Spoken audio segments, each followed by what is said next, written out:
Greetings. This is Greg for Tesla Fan Insight.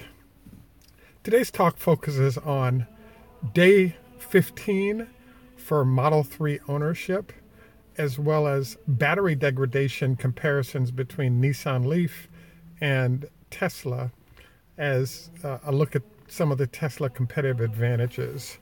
I also wanted to close out with a discussion of some of the patent issues that are impacting Tesla and others currently. This is Greg for Tesla Fan Insight.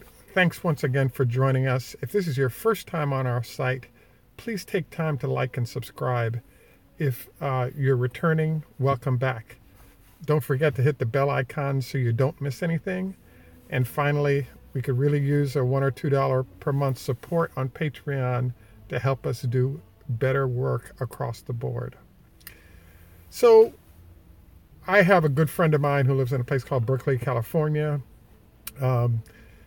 What I've been doing is kind of tracking his progress on his brand new Model 3. When he picked it up 3 weeks ago, he was, or about 3 weeks ago, he was vehicle number 4805, I believe, 4,805. I have been making a point to check in with him and sort of go through a list of sort of concerns or just observations on the vehicle. The first one that I asked him about was what his wish list was. And he said that the number one thing he wished for is to have some way in which you can have a roof rack so that you could attach surfboards or other things on top of the roof, as opposed to inside or possibly having to pull a trailer or something. So we'll see whether or not Evanex or one of the other companies that does accessories for Tesla sort of jumps on this need that exists for the Model 3. I think it's going to be very hard to pull that off given the glass roof, but obviously it's something that a lot of folks will be asking about down the road as they get their vehicles.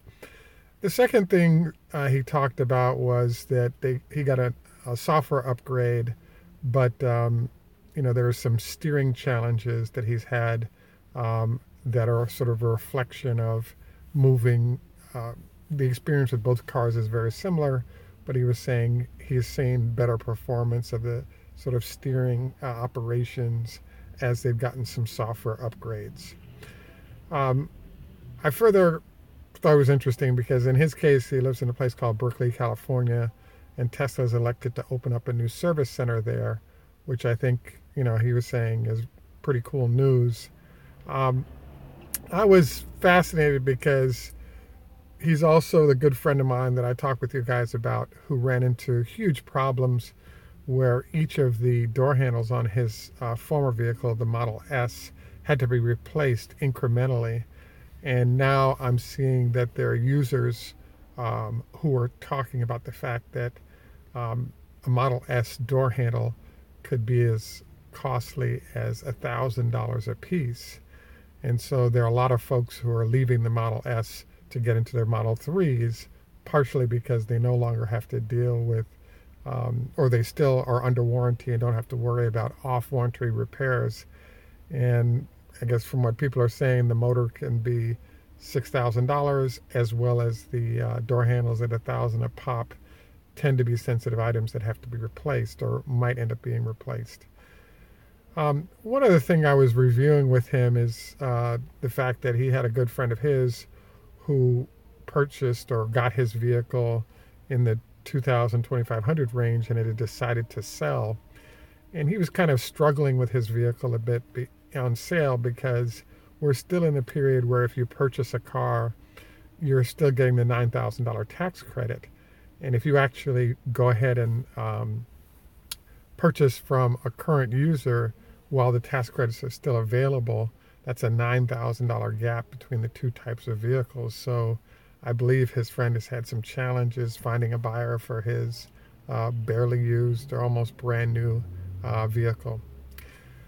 I guess the other thing that he pointed out I thought was interesting is that he had the S75 model, which is the smallest battery. When he first purchased the car, I believe his range was 220 miles. When he sold the car after 5 years, he bought it in 2012 and sold it in just sold it in 2018. Battery had degraded, but his range was around 190 miles for that vehicle. I thought this was interesting because he was saying that it was somewhat of a struggle with the car because the gaps, at least in the California area for now, or are up until last year, were at 175 miles apart on superchargers. So this was a bit of a challenge because all of a sudden you have the fact that, a supercharger, um, if you only have 190 miles worth of range, getting between superchargers was a bit scary. The new buyer didn't have any issues with it at all, which I thought was kind of interesting. But there are more superchargers being put in place to help people address this issue. I brought up the supercharger issue because after going to the longer range vehicle at 310 miles, he hasn't had need to actually use the supercharger. And, sidebar note on his supercharger use is that Tesla has recommended using the supercharger no more than once a week. I believe this was about the usage frequency that he was experiencing with the Model 3, and battery degradation was minimal. I am kind of harped or focused on what's going on with batteries because there's an interesting, so there's a whole bunch of new companies coming out with EVs. Most, if not all of those companies most of them are relying on Korean manufactured batteries.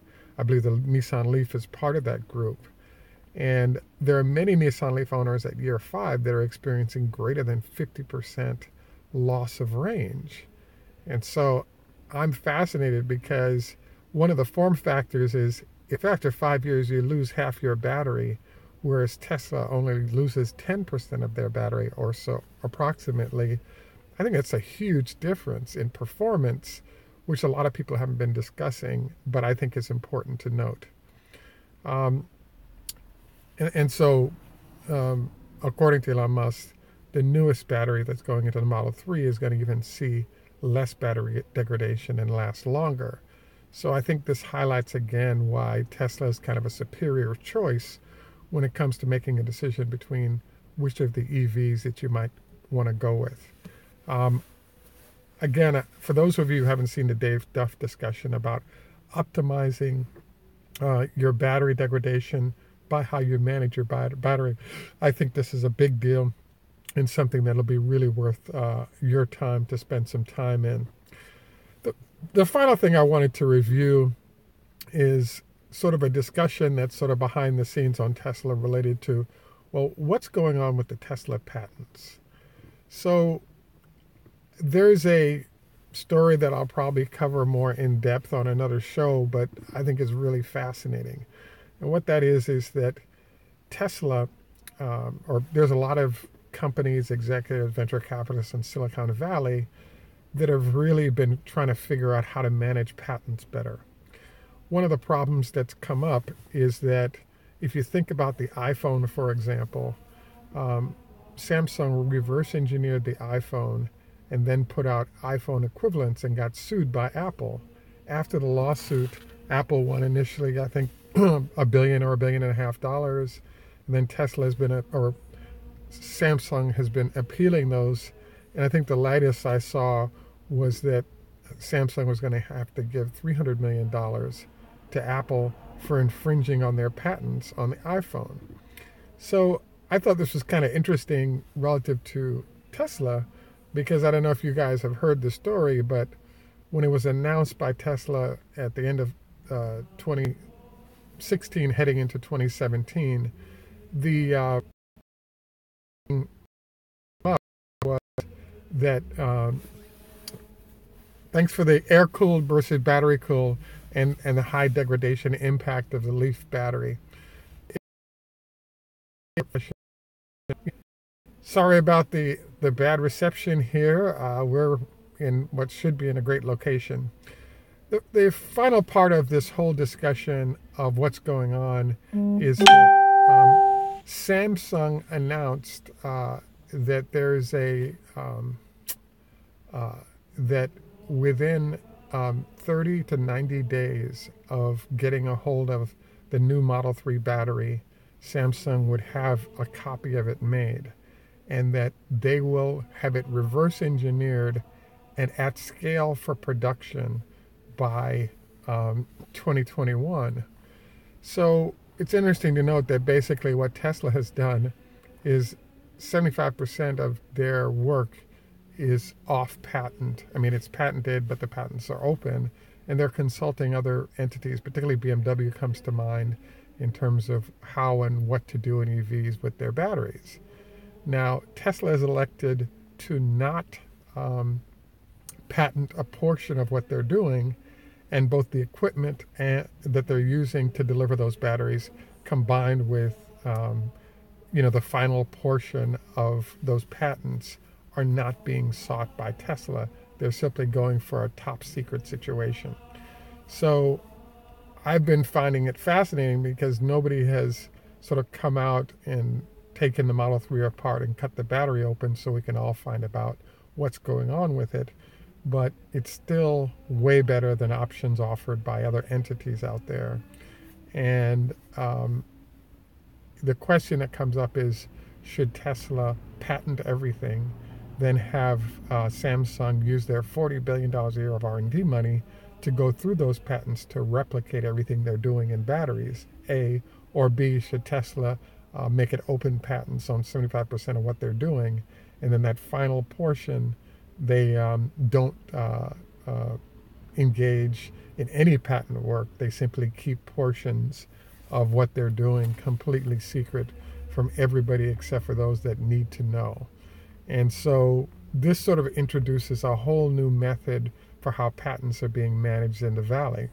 Because what people are finding is that it can be very expensive to protect your patent.